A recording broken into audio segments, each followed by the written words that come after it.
my grade 10s. I greet you all, and hope you're doing well. Today, I want to use an AI avatar to teach you about volcanoes.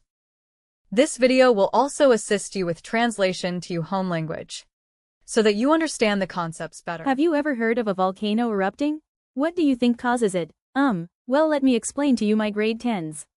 A volcano is an opening in the Earth's crust through which magma, ash, and gases escape from beneath the surface. When pressure builds up inside the Earth, it forces magma upward, and when it reaches the surface, it erupts as lava. Intabamlilo iyimbobo kuqweqwe lomhlaba lapho kuphuma khona imagma, umlotha, namagesi ngaphansi komhlaba. Lapho ingcindezi ikhula ngaphakathi emhlabeni, iphoqa imagma phezulu, futhi lapho ifika phezulu, iqhuma njengodaka. Here is a video showing a volcanic eruption.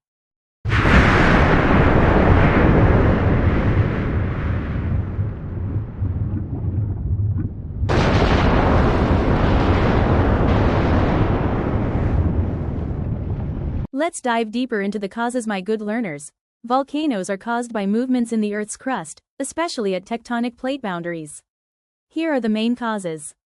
Izimbangela zezintabamlilo. Izintabamlilo zibangelwa ukunyakaza koqweqwe lomhlaba, ikakhulukazi emingceleni yamapuleti etectonic. Nazi izimbangela eziyinhloko. The causes of volcanoes include the following.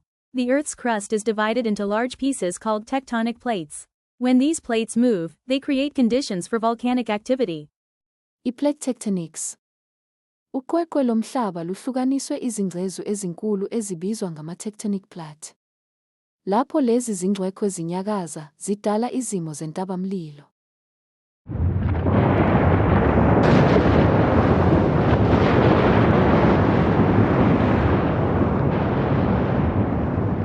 Convergent boundaries. One plate is forced under another. The descending plate melts, forming magma. Magma rises to the surface, causing volcanic eruptions. Example: Andes Mountains in South America.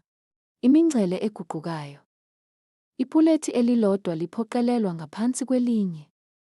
Ipulethi elehlayo liyancibilika kwenze imagma.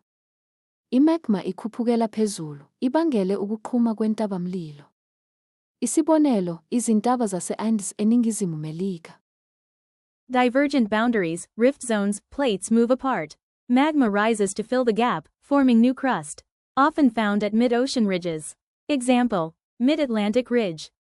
Imingcele ehlukanisiwe, izindawo zokufa. Amapuleti ayahlukana. Imagma iyaphakama ukuze igcwalise igebe, yenze uqweqwe olusha. Ngokuvamile kutholakala ezindaweni ezimaphakathi nolwandle. Isibonelo, i-Mid-Atlantic Ridge. Here is a video showing the divergent boundaries. At the plate boundary, the two plates move in opposite directions. Divergent boundaries are constructive boundaries because new crust is formed. As the plates move apart, Transform boundaries. Plates slide past each other.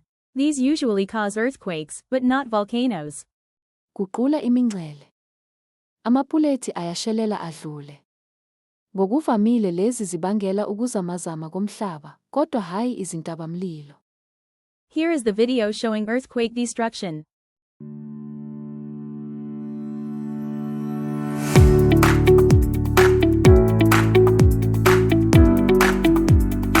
Thank you, learners. See you on our next lesson. Please access extra support materials from the MySDLR. The next video will demonstrate how to access them.